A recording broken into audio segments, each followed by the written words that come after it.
ज्यानं ज्याला धारण केले त्याला धर्म म्हणतात। मग तुम्ही हा धर्म शब्द ज्याला जोडाल तिथं धर्म सुरू होतो। धर्म हा गुण आहे, धर्म वस्तू नाही बरं का।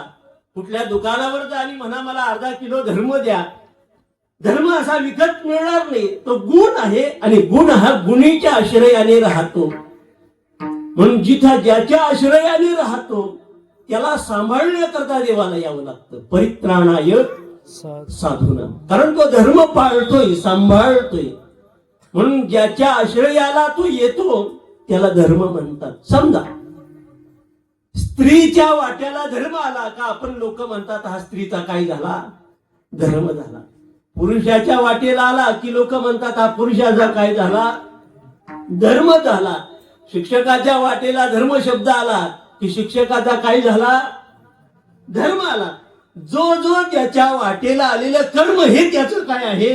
तुम्ही नाराज आहात का माझ्यावर?